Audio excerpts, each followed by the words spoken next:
Rota Island in the Northern Marianas is in recovery mode after Typhoon Mawar ripped through with wind speeds over 200 kilometers an hour.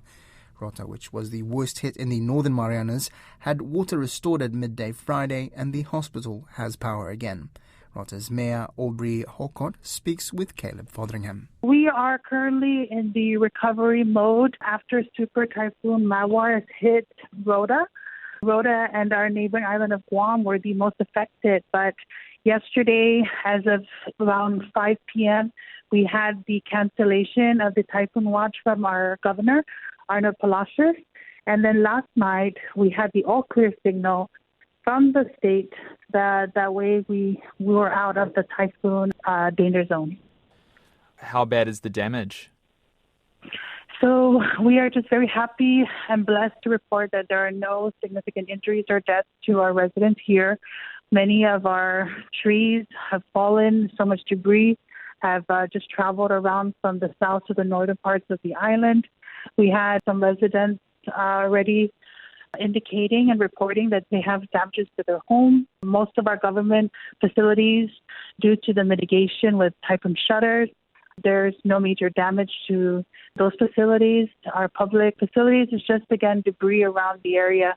We had some power poles that were damaged, which of course immediately cut off our power supply to our residents. Yesterday, we just want to thank our hardworking team from the power and the water utility agency, and they were able to restore our water. Although we have a boil notice for our residents because we do not have access to transport some of the water samples for testing to see if it's safe for consumption.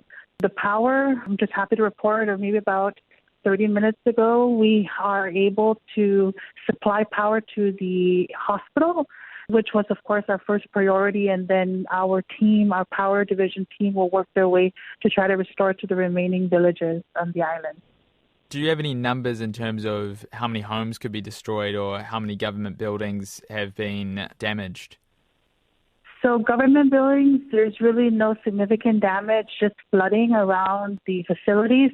In terms of the residential homes, I will be activating teams today at 1 o'clock to do an orientation briefing to follow guidelines based on the Homeland FEMA's individual assessments. So we're going to be tapping into employees, personnel to assist with this assessment. They will be visiting residential homes beginning Sunday to really help identify any damages to our residential homes. So I really don't have a number right now, but we have gotten phone calls having our people report that there were damages. Their tin roof have flown off. Some portions of their homes have been destroyed or damaged. Of course, we have farmers that have also reported that there are major significant damage to their field. So we are tracking these things, and slowly we've been working with our federal partners to see how they can engage in. But of course, one of our major priorities was to clear the airfield so that we can accept and welcome any supplies and equipment to help us with our debris removal, as well as to bring in personnel from our neighboring islands to work for the government agencies or federal partners to help us further assess so we can see what other resources can be available to assist our local communities. And just on supplies, are you expecting any supplies to come in soon?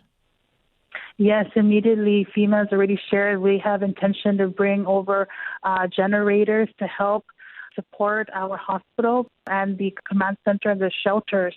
We do still have people who are displaced as a result of the typhoon, and so we will house them until Red Cross is able to come in. They've already informed us that they will be sending over food and water.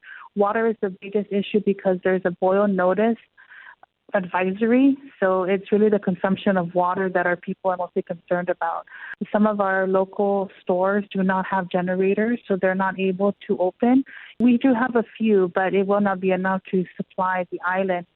There were obviously no injuries or deaths, which is great news, and it's a little bit surprising from here, just considering how powerful Typhoon Mawar was. Do you have any reasons why you think that there were no injuries and deaths?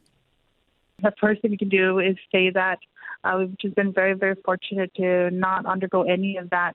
Even to this moment that I'm speaking with you, the winds are still very, very strong. Even when we have the all clear, you can hear it in our personnel who are going out and trying to do their best to restore power. We're still experiencing heavy rain and strong gusts of wind. So it really is an indication of how strong the super typhoon was. But I think part of it, too, is the great preparation that we've had, really a great line of communication between the municipality of Rota and the state. You know, we've gone through so many typhoons, for example, like through, again, my experience working and coming back home that I've gone through is the Mangkhut Typhoon U2. So our people have somewhat already learned and prepared themselves and their families from that.